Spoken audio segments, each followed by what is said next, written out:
Merci de choisir la communication plus télévision pour avoir beaucoup plus de lumière sur les questions d'actualité. Comme vous le savez déjà au niveau du Sénat, doit-on aujourd'hui parler du désordre ou de la démocratie qui règne dans la classe politique? Parce que non seulement au niveau de la majorité, à l'opposition également, on va aborder l'élection du bureau définitif du Sénat en ordre dispersé. Doit-on parler de l'ordre ou encore du désordre ou simplement de la démocratie au sein de la classe politique congolaise? Ça va se savoir sur ces plateaux. Également, nous allons parler de cette sortie médiatique du chef de l'État, Félix-Antoine Tshisekedi, avant de prendre son vol pour Kinshasa, le chef de l'État qui a brossé l'actualité politique de la RDC, notamment la crise dans la partie est de la République démocratique du Congo, l'agression et Joseph Kabila, l'ancien président de la République et sénateur à vie, ces traîtres dévoilés? Ça va, c'est savoir également, j'ai le réel plaisir de retrouver. Il devient de plus en plus un habitué de C++. Bobo Bolia Trésor, bienvenue dans C++. Merci beaucoup Divan, merci pour l'invitation, merci également à tous ceux qui nous suivent en tout cas. Je commence par vous remercier de l'invitation que vous m'avez accordée. Je voulais très bien revenir avec l'émission dernière. Merci à vous également d'avoir répondu présent pour la énième fois. Exactement, il est faux parce que lorsque nous devons parler nation, moi j'ai toujours dit que nous devons nous désolidariser de tout ce qui est comme notre programme. Et pour parler nation, il faut réunir tout ce qu'il faut. Voilà pourquoi nous sommes là pour parler nation. Et je remercie en tout cas tous ceux qui nous ont suivis avec la dernière émission. C'était vraiment waouh, j'ai senti des retours de partout. L'assistant, le grand Boa, qui nous a en tout cas fait encore beaucoup d'observations, mais également Maître Béni Lunguya, qui nous a fait encore beaucoup d'observations. Je vous dis merci de nous avoir suivis. Et nous sommes encore là, une fois de plus, pour parler nation. Et je profite de l'occasion pour saluer mon co-débatteur. Effectivement, aujourd'hui, vous serez face à Gaël Bofassa, aujourd'hui porte-parole de Génération républicaine du défunt Charles Bofassa Djema. C'est une première. Bienvenue dans C++. Merci pour l'invitation, messieurs Divan Chiswaka. Souvent, nous parlons sur les réseaux sociaux. Je vous ai toujours dit, je vais répondre à votre invitation pour pouvoir parler, n'est-ce pas, au public. Oui, bien sûr, je suis le porte-parole du parti cher au défunt Charles Bofassa Djema. Comme vous le savez, il venait de rendre l'âme. C'est pour moi l'occasion sur ces plateaux de remercier toutes ces autorités-là qui ont répondu présent, non seulement physiquement, mais mentalement, à ces obsèques. Là, je vois déjà le président de la République avec mes hommages le plus déférents. Je ne cesserai de vous remercier pour votre assistance. Mais je vois également le ministre de la fonction publique, son Excellence M. Jean-Pierre Liaou, également son Excellence M. Jean-Lucien Boussa, qui ont été là pour pouvoir nous assister dans cette histoire. Merci beaucoup. Rapidement, et aujourd'hui, comment se porte la santé politique de Génération républicaine? Oui, ça va. Nous attendons encore, comme vous le savez, ça ne fait pas encore 40 jours que le défunt président Charles Bofassa est sous terre. Alors, nous attendons le 40e jour pour pouvoir, n'est-ce pas, aller à un congrès où nous allons réorganiser notre parti, notamment en changeant ses dirigeants. Merci beaucoup. Nous allons également mener un débat républicain. Voilà. On va continuer cette émission pour prendre notre première thématique qui n'est rien d'autre, l'élection du bureau définitif du Sénat. Bobo Bolia, je vais commencer avec vous. Déjà, vous avez appris comment est-ce qu'au sein des lignes sacrées, déjà, on aborde ces élections en ordre dispersé. D'autres se représentent comme candidats de l'Union sacrée, mais par contre, d'autres également vont comme candidats indépendants, à l'instar de Jean-Michel Sama Lukonde, qui fait partie du présidium de l'Union sacrée, mais qui se présente quand même comme candidat indépendant, non seulement au niveau de la majorité, au niveau de l'opposition également, qui a eu droit à un seul poste, celui du rapporteur. Aujourd'hui, il enregistre deux candidats de l'opposition. Déjà, comment analysez-vous cette situation? On peut juger cela des désordres ou tout simplement de la démocratie qui règne au sein de la classe politique congolaise? Merci beaucoup, Divan. Désordre ou ordre au sein de l'Union sacrée. Ou démocratie. Je pense que, ou démocratie. Moi, je pense qu'il faut un peu... avant même d'aborder ce sujet, j'ai très mal au cœur. Très mal au cœur quand j'ai constaté aujourd'hui comment l'argent de la République est en train d'être lapidé par des personnes censées bien orienter et bien faire les choses. Divan, vous savez, dernièrement dans les couloirs, j'étais en train de vous dire que moi, il fallait que je puisse enquêter sur cette question du gouverneur de la ville-province de Kinshasa qui a choisi d'aller rester à l'hôtel Hilton au lieu de place. Allez-y rapidement dans 2 minutes, puisque je vous dis que j'ai trop mal au cœur quand j'ai mené mes investigations pour comprendre que par jour, le gouverneur de la ville-province de Kinshasa peut arriver à dépenser plus de $1 600 à l'hôtel Hilton. Alors, si vous avez votre calculatrice là, vous pouvez calculer d'abord 1600. Parce que non, mais il est toujours là. Si vous calculez $1 600 multiplié par 7 jours, vous avez déjà $11 200. $11 200 multiplié par 4. Et les mois, vous allez affaire à une affaire de $44 800 qui est en train de partir comme ça, alors que nous avons en tout cas plusieurs problèmes ici à Kinshasa, les problèmes de route, les problèmes. Cet argent pouvait même servir à ce que nous puissions essayer un peu d'arranger des routes, essayer un peu de voir avec des trous que nous avons ici à Kinshasa. Mais bon, je me dis, avec cette façon de voir les choses, est-ce que nous risquons de regretter encore Ngobila? Est-ce que nous risquons encore de revenir à l'époque des gens qui... Vous êtes d'accord avec moi que ce sont là des affirmations quand même assez graves quand vous dites que Daniel Bumba dépense beaucoup d'argent. Bon, je n'ai pas, j'ai dit ceci. Comme ça, vous le dites comme ça, c'est là où il a placé son cabinet ou tout simplement son lieu de résidence. Bon, cabinet, lieu de résidence, j'ai juste essayé de comprendre que par jour, plusieurs milliers de dollars peuvent être gaspillés là-bas avec des chambres de luxe et consorts. Donc, si on essaie un peu de comptabiliser, c'est ce que ça peut faire. Alors, ça fait mal. Démocratie ou désordre au sein de l'Union sacrée, je pense qu'ils sont en désordre. Pourquoi ils sont en désordre? Parce qu'ils ne sont pas arrivés à se mettre d'accord autour d'un candidat commun pour présider les destins de la Chambre haute du Parlement, qui n'est rien d'autre que le Sénat. On a vu Augustin, comment on l'appelle, le secrétaire général de l'Union pour la démocratie, Augustin Kabouya, qui s'est désolidarisé de l'Union sacrée pour aller accompagner son candidat, qui était l'ancien gouverneur du Kivu, je crois, du Maniema, oui, Idrissa Mangala, où si vous essayez un peu de revenir sur sa gestion à la tête de cette province, c'est quand même compliqué. On a même vu à l'époque où il était gouverneur là-bas, son propre parti politique qui s'est désolidarisé de lui, qui a même demandé à ce qu'on puisse les remplacer par une autre personne. Et donc les partis IDPS, c'est dans cette partie. C'est le même IDPS qui porte sa candidature. Je assez de solidariser de lui. Et c'est ce même parti politique aujourd'hui qui arrive à porter sa candidature. On se pose simplement des questions. Il n'y avait-il pas d'autres personnes que l'IDPS pouvait choisir justement pour présider les destins ou encore pour porter la candidature à la présidence du Sénat? Bon. Et là, on voit également de l'autre côté Samalou Kondé, un homme très bon, un homme très intelligent qui a accompli en tout cas à la lettre la vision du chef de l'État Félix Antoine Tshisekedi et qui se présente comme candidat au poste candidat indépendant bien sûr. Moi je pense que quelque part c'est quand même la personne à soutenir parce qu'on a vu la manière dont l'ancien Premier ministre s'est comporté à la tête, à la primature. En tout cas, c'est quand même une gestion à saluer. On n'a pas senti un peu comme les autres. Vous savez, quand vous êtes quand même à la tête d'une telle institution, il y a quand même des choses qui sortent de part et d'autre.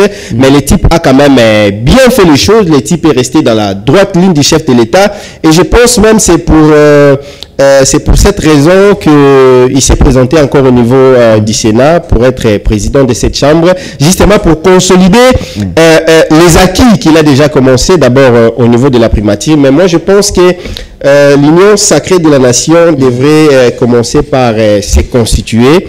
Il devrait un peu essayer un peu de mieux faire les choses pour pour que les choses se passent de la même manière que ça s'est passé notamment lors de la désignation du candidat au niveau de l'Assemblée nationale. On a vu, il y a eu quand même des coups bas, mais après ils se sont réunis et ils se sont mis d'accord de porter la candidature d'une seule personne. Je vous rappelle ici que monsieur le président de l'Assemblée nationale, Vital Kamerhe, était candidat unique. Parce qu'il y a eu consensus au sein de l'Union sacrée. Les gros poissons se sont décidés. On va se rappeler même de Modeste Bahati Lukwebo qui a voulu quand même aussi également occuper ces postes.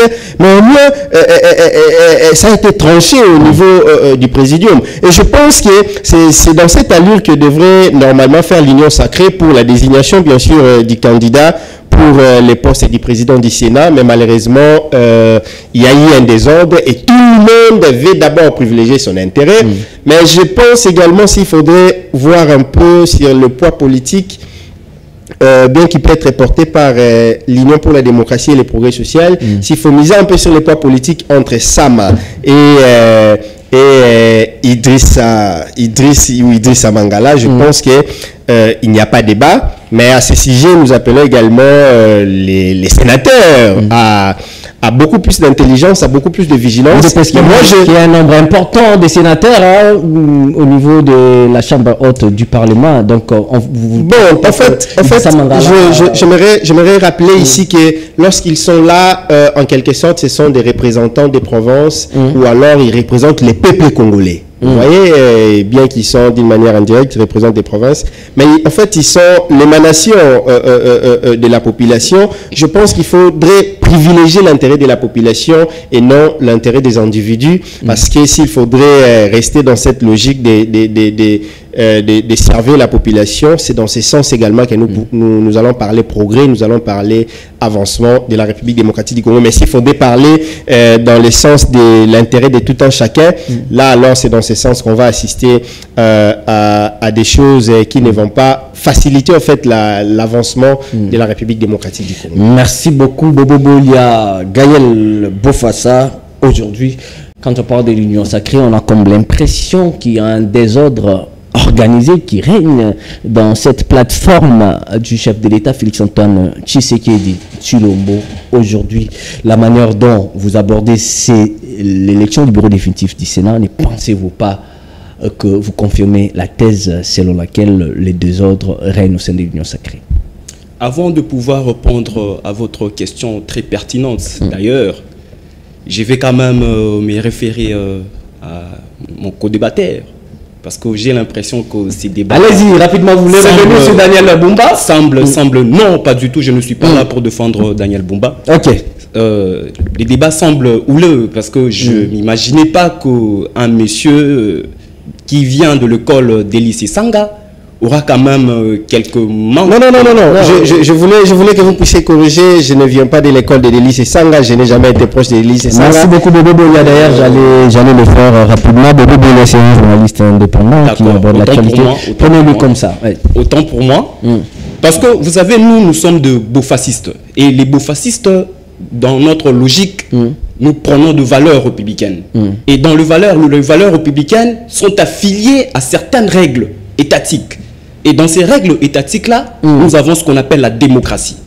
Et en démocratie, la politique est l'art de supprimer les mécontentements. Alors, dès lors, on arrive au niveau des élections, d'une manière générale, pour se faire comment supprimer ces mécontentements-là. C'est en se référant aux règles démocratiques. Quelles sont les règles démocratiques? Ce sont, n'est-ce pas, les libertés des paroles et la liberté de presse et tout ce qui va avec, mais aussi le pluralisme politique.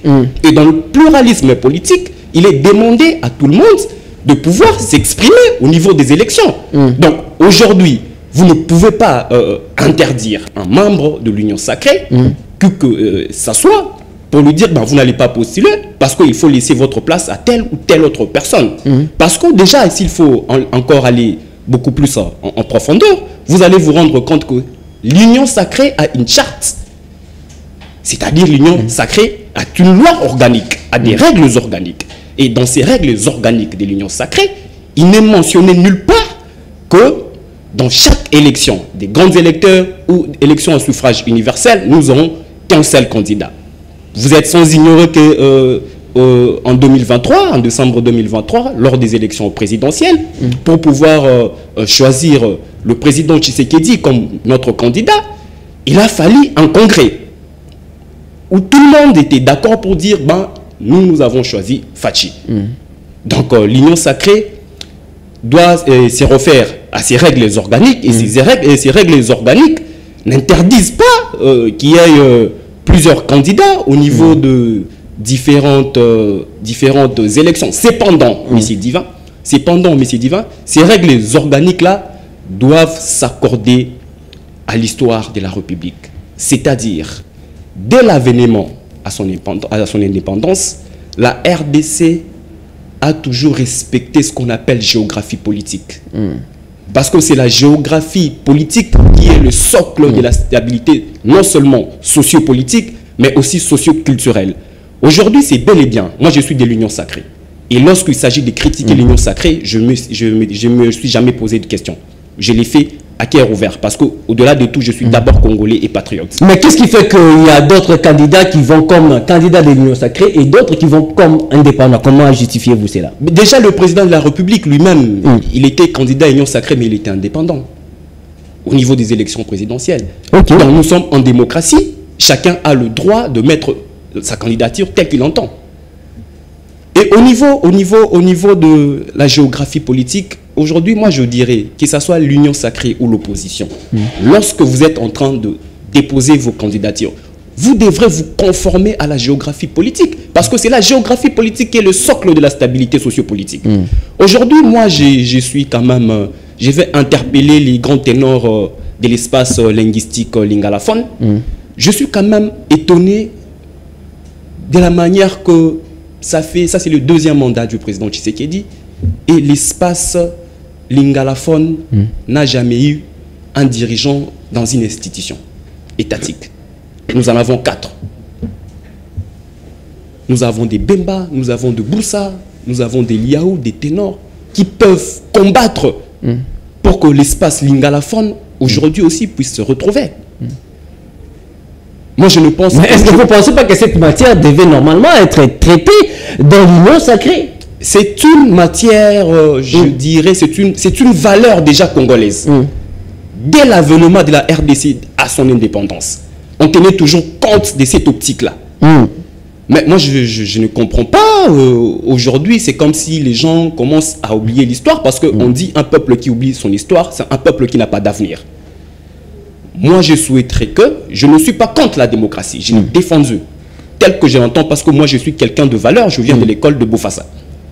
En démocratie, chaque parti, avec son organigramme, a le droit de présenter des candidats qu'il veut. Et aujourd'hui, il n'y a pas guerre dans l'Union sacrée. Non, je ne pense pas qu'il y a guerre dans l'Union sacrée. On veut comprendre de manière concrète, de manière précise, vous soutenez quelle candidature, par exemple? Moi, je pense Parce que vous parlez de la géopolitique, vous parlez des valeurs qui incarnent tout ce que vous venez de citer. Parmi ces 3 candidats présidents. Je pense qu'il y en a déjà dans l'Union sacrée, il n'y en a pas 3 candidats.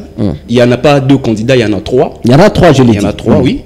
Je pense que de 3 candidats-là, moi, vous savez, comme je vous l'ai dit tout à l'heure, là, moi, je grandis avec M. Bofassa. Et parmi toutes les relations politiques qu'il avait, il avait toujours tendance à me prendre par la main pour pouvoir me présenter à tel ou tel autre homme politique.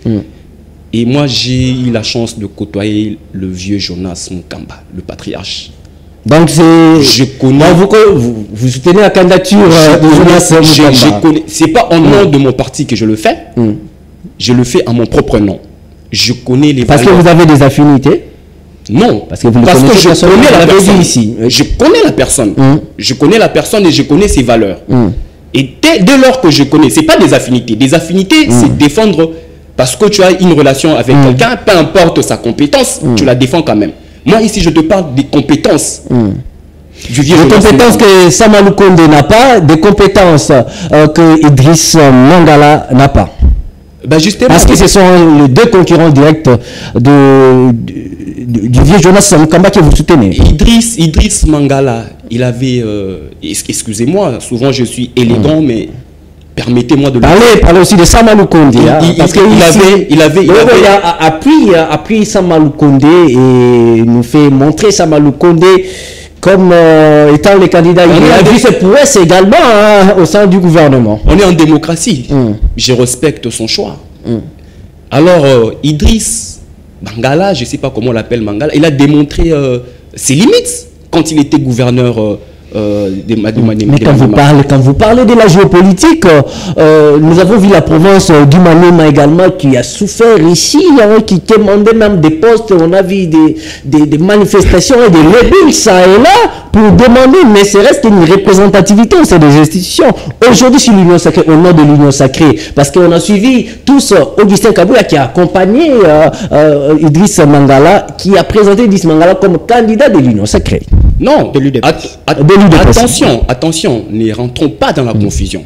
Lorsqu'on parle pas de la géopolitique, mais de la géographie politique, parce que c'est des concepts différents. Allez-y. Lorsqu'on parle de la géographie politique au niveau de notre pays, on se réfère à 4 espaces linguistiques. Et en ce moment, déjà au niveau du Parlement, là je parle de l'Assemblée nationale, l'espace linguistique swahiliphone est représenté. Et je ne veux même pas parler du Grand Kivu, parce que le Maniema fait partie du Grand Kivu. Alors moi, ça m'étonnerait de voir et le président du Sénat et le président de l'Assemblée nationale, s'il faut parler de la géographie politique, être représentés au niveau du Parlement. Et vous placez Jonas Mukamba où? Jonas Mukamba, c'est vrai qu'il est dans le Grand Kasaï, mais c'est quelqu'un déjà qui a fait sa politique dans l'espace lingalaphone. Vous êtes sans ignorer qu'il a été gouverneur de l'Équateur. Sa vie politique, le plus grand temps de sa vie politique, il a passé à l'Équateur. Alors, en ce moment-là, on appartient à une zone linguistique par origine ou par adoption. Je comprends ce que vous dites. Par origine, oui. Les mêmes temps d'antenne doivent mettre. Par origine, oui, c'est vrai, vous avez raison. Mais par appartenance sociologique aussi. Et si nous voulons rentrer dans l'optique de l'appartenance sociologique, Jonas Mukamba est beaucoup plus de l'espace lingalaphone que de l'espace chilubaphone. Vous comprenez? Donc aujourd'hui, moi je soutiens Jonas Mukamba, je dois le dire à haute voix. Je soutiens Jonas Mukamba parce que c'est quelqu'un qui a des valeurs. C'est quelqu'un, mais n'empêche que j'aurais voulu que l'Union Sacrée puisse quand même aussi présenter un candidat qui a des origines lingalaphone. Ok. Donc, il y a une ambiguïté là, mais on fait avec ce qu'on a trouvé sur la table. Merci beaucoup Gaël Bouffassa, vous avez soulevé beaucoup de choses, en tout cas, qui nécessitent réflexion approfondie. Bobo Bolia, je vous ai vu réagir 2 ou 3 fois alors que Gaël Bouffassa s'exprimait. Comment trouvez-vous cet aspect de la géographie politique soulevé ici par rapport aux zones, par rapport aux espaces linguistiques aujourd'hui? Il estime qu'on doit valoriser l'espace lingalaphone qui est d'autres fois négligé.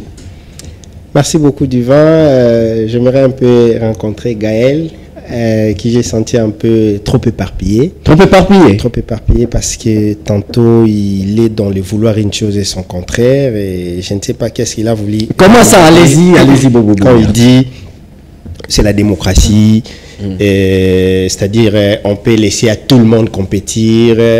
Et quelque part aussi dit, il aurait voulu que l'Union Sacrée puisse désigner un candidat. Je ne sais pas, excusez, c'est quoi le choix réellement qu'il a voulu, qu'est-ce qu'il a voulu réellement dire? S'il a voulu dire que l'Union Sacrée choisissait des candidats, il a voulu dire, en tout cas je n'ai pas trop compris, il a été trop éparpillé. J'aurais voulu qu'il puisse un peu parler d'un principe qui est la géographie politique. La géographie politique, oui, mais je pense que si vous regardez dans des institutions du pays, que ce soit au niveau du gouvernement et consorts, je pense que l'espace a toujours été représenté. On a vu au niveau du gouvernement, on a vu Bemba, on a vu Jean-Lucien Boussa, on a vu Jean-Pierre Liao qui ont quand même occupé des postes, des grands postes. Et quand même, c'est quand même, il y a quand même cette représentativité.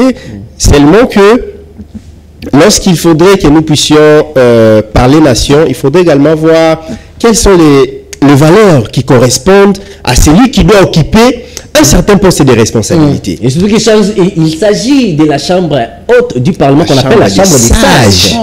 À qui est-ce qu'on doit accorder cette chambre des sages? Et aussi, il faudrait comprendre également que dans les débats du couloir, il y avait une certaine crainte par rapport au déplacement du chef de l'État. Ça, on doit se le dire. Il y avait une frange de la population, une frange, je peux dire même de la classe politique, qui serait en train d'imaginer l'absence prolongée du chef de l'État pendant son déplacement de la maladie. Ça, je pense que vous le savez. Selon certaines indiscrétions qui se racontaient par-ci, par-là, la santé du chef de l'État serait préoccupante et allait faire en sorte qu'il puisse un peu prendre trop de temps pour se faire soigner. Et d'autres acteurs politiques réfléchissaient même sur l'intérim que devrait jouer le président du Sénat à l'absence du président de la République. Et donc, ça s'est raconté comme ça dans les couloirs.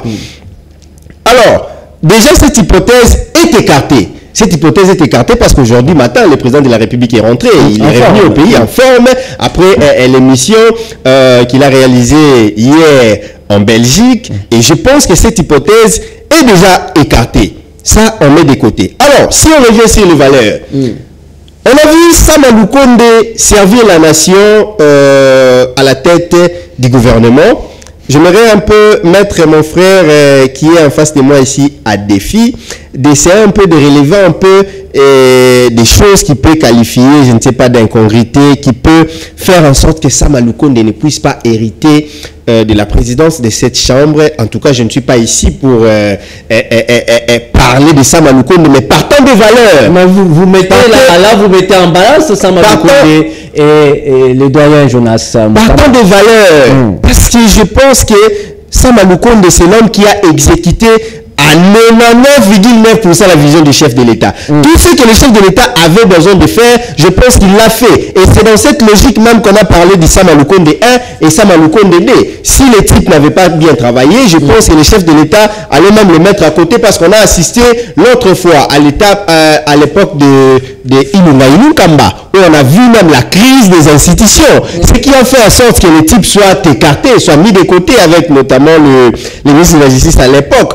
Et donc aujourd'hui, on a quand même assisté à cette harmonie des institutions entre les présidents de la République, le Parlement, le gouvernement, et donc tout était normal. Je pense que même si on demandait, je peux dire même si on demanderait au chef de l'État de trancher sur cette notion, je pense que l'ancien Premier ministre Sama Lukonde partirait victorieux dans cette guerre.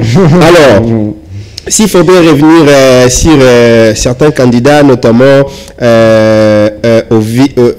au poste de premier vice-président, où on voit l'honorable Modeste Batiloukou, je pense qu'il a comparu comme premier vice-président au niveau de la Chambre haute du Parlement. Je pense que quelque part aussi, on doit rester logique, on doit rester sérieux dans notre façon de faire les choses. Les vieux ont quand même fait leur temps.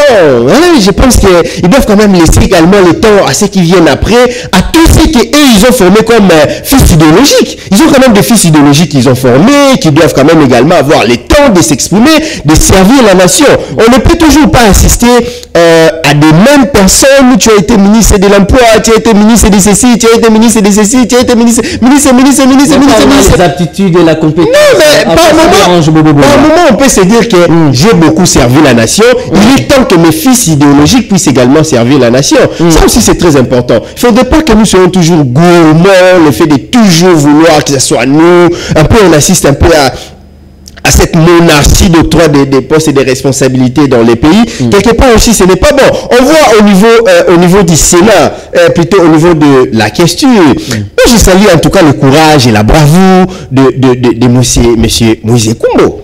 Hein? Ça, j'aime tout comme moi, tout comme toi également. Vous le connaissez, Moïse Koumbo? Je connais, mais c'est un jeune. Et s'il faudrait que nous puissions quand même parler du renouvellement de la classe politique, c'est quand même des personnes que nous pouvons quand même accorder crédit, des personnes que nous pouvons quand même faire confiance. C'est l'âge qui fait... Non, mais quelque part aussi, ça influence. Hein. Vous savez, ce serait quand même une fierté pour nous, les jeunes. Tu vois un peu, je suis jeune, bien que je ne suis pas là, mais je veux également un jeune qui est à la tête d'une institution. Ça me donne les goûts. Ça me donne, ça dit, pas seulement moi, mais ces jeunes-là qui sont encore dans des universités, ils peuvent se dire que voilà, aujourd'hui, à l'exemple de Moïse Ekumbo, si je sors de l'université et si je me bats, je peux quand même occuper un tel poste de responsabilité et c'est quand même un honneur pour la jeunesse dans son ensemble. Et donc moi également, je soutiens la candidature de Moïse Ekumbo étant que candidat indépendant au poste de questeur. Je pense que ça va quand même inspirer les jeunes et si quand même les sénateurs peuvent également nous entendre pour accorder en tout cas leur voix à la personne de Moïse Ekumbo, ça sera quand même quelque chose de bien. Voilà. Merci beaucoup Bobo Boulia. Rapidement, on va prendre Gaël Bofassa. Bobo Boulia a soulevé un point très important ici, c'est lui du poids de l'âge. Vous ne le signez pas aujourd'hui. Le vieux Jonas Mukamba, qu'on reconnaît aujourd'hui comme un grand, est-ce à 93 ans? On peut toujours se battre pour des postes politiques. Tout à l'heure, là, vous avez parlé de la chambre de sages. Qui on nous a libérés. Le Sénat ne joue pas le rôle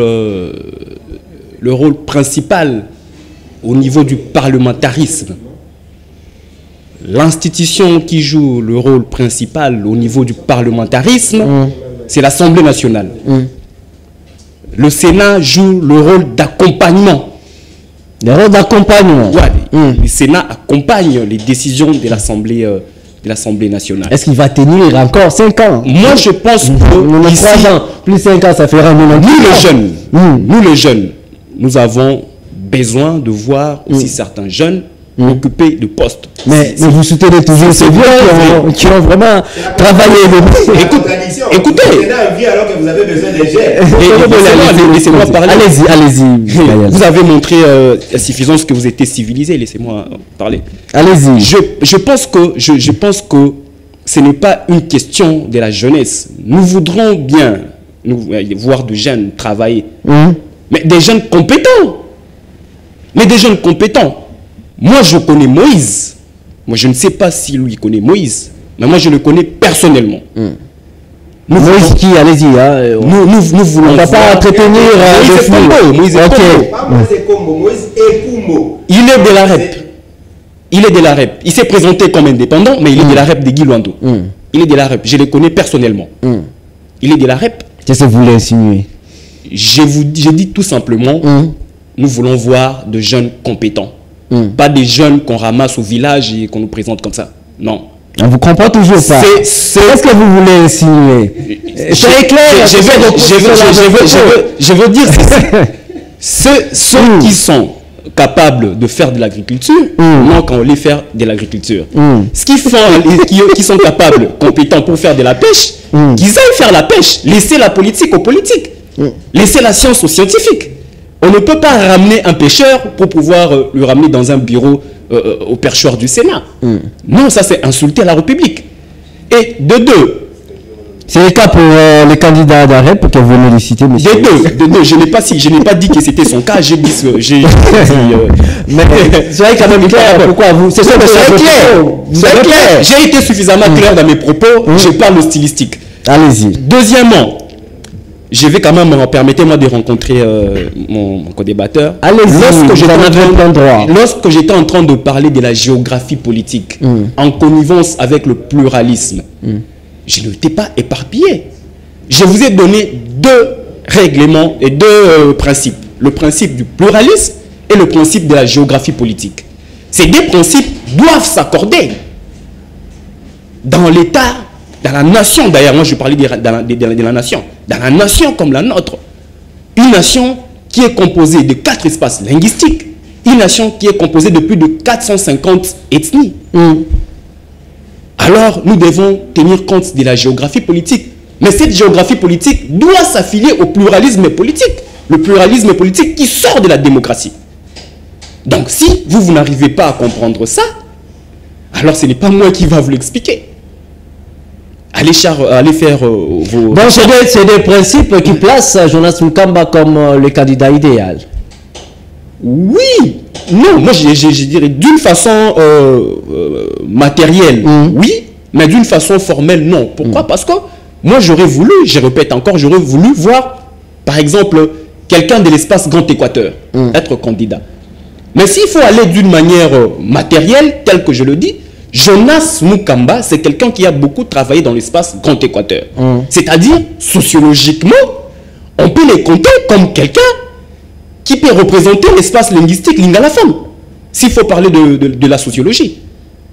Okay. Dans ces cadres-là, Jonas Mukamba répond à toutes les aptitudes. Parce qu'aujourd'hui, c'est question de frustration. Tout à l'heure, là, mon co-débatteur me parle de Liaou, vice-premier ministre et tout ça. Mais moi, je vous parle de 4 institutions. Je ne sais pas si vous arrivez à comprendre. La direction de 4 des institutions. Donc, lorsqu'on parle de la géographie politique, on se réfère à la direction des 4 institutions. Le gouvernement, le président, le parlement, les cours et tribunaux. Et les institutions politiques, nous en avons 3. Le gouvernement, les parlements et le président. Et parmi ces 3 institutions, nous avons certaines institutions qu'on traite des institutions bicamérales, d'où le Parlement. Et dès lors que c'est une institution bicamérale, elle doit être géographiquement départagée équitablement, où chaque espace linguistique doit se retrouver. Moi, je ne te parle pas du membre du gouvernement. Je ne te parle pas du membre des bureaux définitifs de l'Assemblée nationale ou du Sénat. Je te parle du président du Sénat. Je te parle du Premier ministre. Je te parle du président de la République. Donc vous pensez que Sama Lukonde ne les mérite pas? Je pense que Sama Lukonde ne les mérite pas. Face à Jonas Mukamba. Ne le mérite pas. Pourquoi? Parce que tout à l'heure, là, il parlait de couloir. Nous sommes tous politiques. Nous savons ce qui s'est dit dans le couloir. Sama Lukonde voulait revenir au poste du Premier ministre. Mais pourquoi est-ce qu'il n'a pas été reconduit? Si on prend le premier quinquennat de Félix Tshisekedi, nous avons vu des limites au niveau de la gestion. Nous avons vu des limites. La gangrénage sociale, l'insécurité à son paroxysme, la diplomatie matérielle, je ne te parle pas de la diplomatie formelle, parce qu'aujourd'hui nous parlons de la diplomatie agissante, chef de l'État, nous applaudissons, oui, mais ça c'est de la diplomatie formelle et non matérielle. La diplomatie matérielle, c'est lorsque nous allons voir, par exemple, les États-Unis, le superpuissance mondiale, sanctionner les Rwandais. Ça, c'est de la diplomatie matérielle. Mais lorsque les États-Unis, la France et les autres disent non, nous condamnons l'agression rwandaise et tout ça sans pouvoir sanctionner, ça c'est de la diplomatie formelle. Donc Sama Lukonde a montré, les gouvernements Sama Lukonde 1 et 2 ont montré leurs limites. Aujourd'hui, nous attendons voir ce qui va se passer avec le gouvernement souminois. Le chef de l'État, il a donné sa vision. Il a présenté sa vision au gouvernement. C'est maintenant au gouvernement de matérialiser cette vision. Le chef de l'État étant non... il ne peut pas donner se défendre vis-à-vis du Parlement. Parce que ce n'est pas lui qui conduit la politique de la gestion étatique. L'institution qui conduit la politique de la gestion étatique, c'est le gouvernement. Et ce gouvernement a été conduit par qui? Par Sama Lukonde. L'inflation économique. Et l'incivisme. Aujourd'hui, je veux même... Mais quand on parle du bilan, on se réfère également aux prouesses de Jean-Michel Sama Lukonde qui était à la tête de l'exécutif national. Mais on ne va pas s'éterniser là, Gaël Bofas. On va également prendre le poste de rapporteur adjoint qui revient de plein droit à l'opposition. Aujourd'hui, l'opposition aligne des candidats. Notamment, on parle de Salomon Kalonda et également il y a également l'ancien gouverneur de la province de l'Équateur, Jean-Claude Baïdé, également qui va concurrer les 2 candidats de l'opposition qui vont devoir se bousculer pour un seul poste. N'est-ce pas aussi là un désordre dans l'opposition? Bobo Bolia. Bon, merci beaucoup très cher Divin. Je vais encore rencontrer mon frère qui vient de raconter des histoires. Apparemment, il n'a pas eu le temps de bien me comprendre lorsque j'étais en train de parler de l'incohérence au sein de l'union sacrée. Quand j'ai dit incohérence, tantôt vous avez dit la démocratie, il y en a au sein de l'union sacrée, tout le monde peut se présenter, et tantôt vous avez dit que vous auriez souhaité qu'il y ait tel candidat. C'est dans ce sens que j'ai parlé de l'incohérence et non en ce qui concerne les institutions, comme vous venez de dire tantôt avec la géopolitique. Alors, les deux candidats de l'opposition. Les deux candidats de l'opposition, on en a encore vu lorsqu'il fallait choisir un candidat au sein de l'Assemblée nationale. Je me rappelle qu'il y a eu Constant Moutamba et Madame l'actuelle Monique, voilà.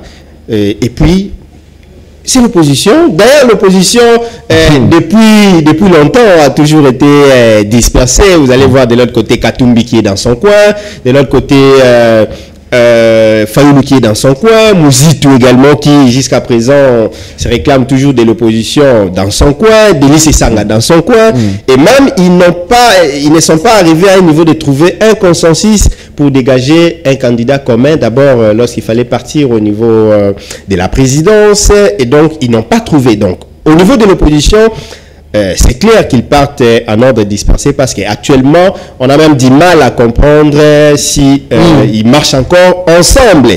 Et donc, s'il faudrait partir dans cette logique, les deux candidats ne peuvent que compétir. Et à mon humble avis, à ces postes, en tout cas, que les meilleurs l'emportent. Si Salomon serait le meilleur face au sénateur, dès lors qu'il va se présenter, je pense que les sénateurs vont le lire. Et si ça serait également monsieur Jean-Claude Baïndé, qui est un bon politicien, qui a quand même un parcours élogieux. Ancien candidat président de la République également. Ancien candidat président de la République, ancien gouverneur, je pense, de l'Équateur. Et l'autre fois, quand j'étais à l'Équateur, j'essayais un peu de voir quand même certaines de ses réalisations. C'est quand même un homme qui a quand même bien fait, qui a quand même bien travaillé. Et je pense la décision finale revient au sénateur. Et s'il faudrait même rester dans cette logique, les sénateurs vont faire leur choix, ils vont choisir, et le meilleur d'entre les deux candidats va l'emporter. Mais si l'ensemble pour la République pouvait également faire des sortes qui puissent un peu occuper les mêmes postes qu'ils ont au niveau de l'Assemblée nationale et au niveau du Sénat, ça fera quand même quelque chose de bien pour les partis de Moïse Katumbi. Mais les choix en tout cas revient au sénateur. Je voulais rapidement rencontrer mon frère ici. J'ai même oublié lorsqu'il parlait de Moïse Kumbo, quand il dit laisser ceux qui font des chants faire les chants et qu'on soit. Alors, et quand il parle de la méritocratie, quand il parle de parcours, je ne sais pas si mon frère peut être content ou d'accord avec moi que si aujourd'hui on veut l'accorder un travail et qu'on lui dit qu'il doit avoir une expérience professionnelle. Il connaît bien mon. Non, déjà il a du mal à dire qu'il connaît bien quand il a. Quand je connais personnellement Divan Tiswaka, je n'aurais pas du mal à prononcer son nom. Quand je connais personnellement Divan Tiswaka, j'ai dit ça c'est mon frère, on a quand même. Je n'aurais pas d'abord du mal à prononcer ton nom. J'ai dit Divan Tiswaka politique. Son parcours politique, déjà il a du mal à prononcer le nom de monsieur Moïse Kumbo. Je ne crois pas qu'il puisse connaître personnellement la personne. Je le mets à défi de me parler en tout cas de son parcours de A jusqu'à Z. De A jusqu'à Z, je le mets à défi s'il peut en tout cas me parler de tout ce que Moïse Kumbo a fait. Alors je pense que ça sera quelque chose de bien quand il aura la parole. Vous pensez que Moïse Kumbo est compétent et a des atouts nécessaires pour mener bien ses postes? Mon frère, vous savez, une fois je suis allé avec les professeurs Jean-Louis et Sambo dans une conférence à l'université de Lubumbashi, je n'essaie jamais d'oublier ça. Ils ont parlé en fait autour de gouvernance des provinces et consorts, ce qui tue la gouvernance dans les provinces. Et la finalité, lorsqu'il fallait maintenant parler dans les couloirs et consorts, je posais la question, mais monsieur le professeur, quand vous parlez des hommes, quand vous parlez des institutions, de tout ce qui font en sorte que les provinces ne puissent pas marcher, il m'a répondu, il m'a dit, les problèmes, c'est l'homme.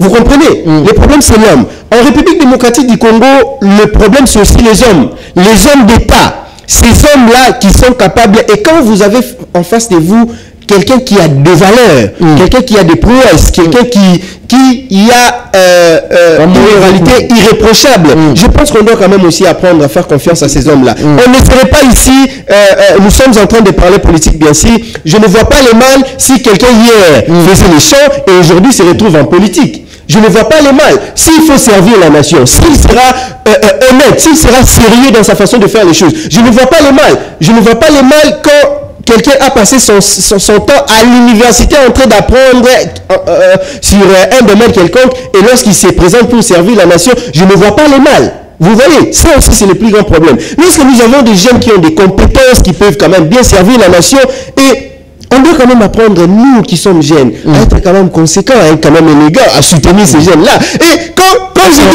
dis qu'il y a l'incohérence, encouragé parce qu'il est jeune ou parce qu'il est compétent. Non, quand vous arrivez d'abord déjà à ce niveau de responsabilité, il y a quand même des compétences aussi. Je ne vois pas quelles sont les compétences qui manquent à Moïse Ekumbo pour assumer un tel poste de responsabilité. Et surtout, ça sera une première.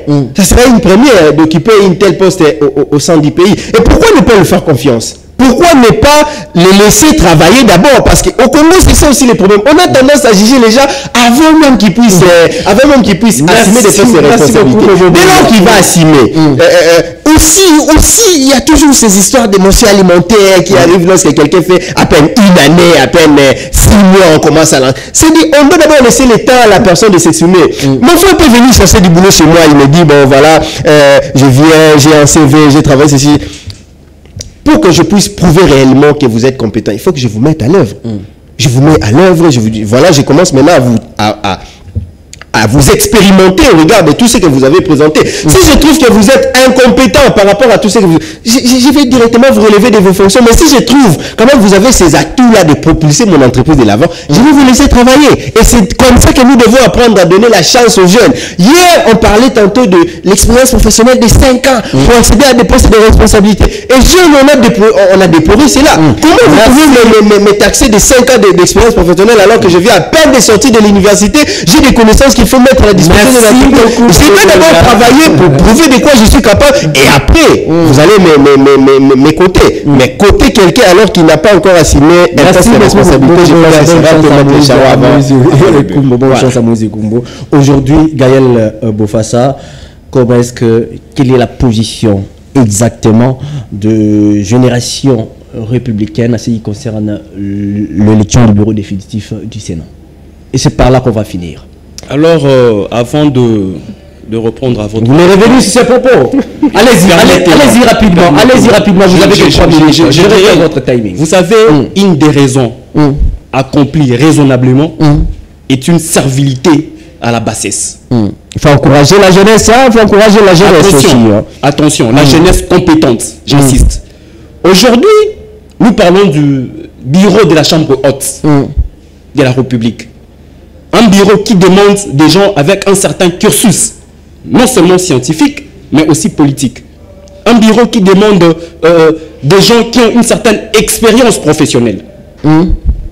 Pas des gens qu'on a ramassés, qui n'ont même pas des diplômes d'université. Non, non, pas. Ça, je ne tolère pas. Non, ça, en tout cas, ça, on ne peut pas laisser passer, s'il vous plaît, Gaël Bofassa. L'élégance voudrait assez que... Justement, je suis élégant. Je parle de fait. Minimiser un cadre au niveau du Sénat. Monsieur Duvin, je parle de fait. Je parle de fait. On ne peut pas voir quelqu'un qui était pêcheur aujourd'hui, on le ramasse. Demain, il devient intendant dans un cabinet ministériel. Et le lendemain, on lui met comme candidat. Il est élu avec l'argent et tout. Il est sénateur. Après, directement, il est au bureau du Sénat. Non, vous dites que vous connaissez M. Moïse. Moi, je me demande, du coup, est-ce que vous n'avez pas un problème particulier avec M. Moïse? Moi, je pense que je ne veux pas m'attarder sur la personne dont vous... Voilà, on va évoluer. La position... Moi, je pense qu'aujourd'hui, la position du parti, les Générations républicaines, nous n'avons pas pris position pour soutenir un candidat au détriment d'un autre. Non. C'est comme ça que je vous ai dit, mon soutien vis-à-vis de Jonas Mukamba, il est personnel. Il n'est pas ici de mon parti politique. Alors aujourd'hui, je suis incapable de vous dire que les Générations républicaines vont soutenir tel ou tel candidat. Mais en ce qui me concerne, moi je me revois de candidats qui ont quand même une certaine hauteur, en termes, un certain cursus. Il y a également la probité morale. Oui, notamment en termes de morale et d'éthique. Notamment en termes de morale et d'éthique, mais aussi en termes de conduite des débats. Parce que dès lors que vous êtes au perchoir du Sénat, vous devez savoir comment conduire le débat. Et moi, j'aimerais voir des gens sages, intelligents, capables d'être équitables, capables de conduire les débats. Merci beaucoup, Gaël. On va rapidement un mot à tous ceux qui vous suivent. Vous avez dit que vous êtes porte-parole de Génération Républicaine. Un mot à tous les téléspectateurs. Aujourd'hui, chers compatriotes, je vais regarder cette caméra en parlant particulièrement de quelque chose qui me porte à cœur. C'est la cité Maman Mobutu. Cette coqueluche que hier tout le monde adorait. Ces beaux quartiers qui étaient habités par des ministres, des DG, il est en train d'être perdu.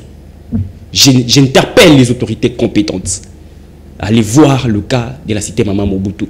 Nous avons vu le gouverneur sortant, je vais citer son nom, si vous le permettez, Gentilly Ngobila. Il est venu pour dire, je vais réhabiliter la cité Maman Mobutu. S'il vous plaît, gouvernez, c'est prévoir. Il a tout cassé. Il a tout cassé, toutes les routes, pour dire, je veux ramener des engins pour pouvoir réhabiliter ces beaux quartiers, ces beaux bijoux, ou même jusqu'aujourd'hui, il y a des ministres en fonction qui y habitent. Il y a des DG. La cité Maman Mobutu ne compte que moins de 700 villas. Merci beaucoup. Aujourd'hui, nous appelons les autorités compétentes parce que si on arrive au mois de septembre, il y aura la pluie qui va revenir. La saison de pluie qui va revenir le 15 septembre. Et si la saison de pluie revient, toutes ces 700 villas-là vont être perdues. S'il vous plaît, s'il vous plaît, s'il vous plaît, chères autorités, je vous interpelle sur la question. Merci beaucoup. Bobo Bolia, nous sommes à la fin. Merci d'avoir été les nôtres. Rapidement, dans une seconde, un mot. Merci beaucoup, Diva. Pratiquement, l'État nous est imparti. J'ai toujours dit que lorsqu'il faut parler nation, nous devons être très sérieux dans notre façon de faire les choses et nous devons un peu éviter de nous plonger dans des choses qui ne nous honorent pas. Ce n'est pas en tout cas trop bien. Je reproche à mon frère ici des propos qu'il a tenus, en tout cas, qui ne tiennent pas debout. Ça c'est déjà passé. Les revenus, ça risque de créer encore des débats. Alors, je dis un grand merci en tout cas à tous ceux qui nous ont suivis ici, plus particulièrement. Je ne cesse de le dire, il y a un grand téléspectateur de cette émission qui nous suit depuis l'Uniki, il me fait toujours. L'assistant Boa, les grands Boa, grandes salutations à vous. Maître Béni Lunguya, grandes salutations à vous également, tous ceux qui nous ont suivis. Je salue également, l'élégance oblige, je salue également mon co-débatteur sur ces plateaux, mais et en tout cas, l'appel qu'il a lancé là, c'est très important. Actuellement, si vous regardez des cités, des routes et consorts, c'est vraiment un état délabrement très très avancé.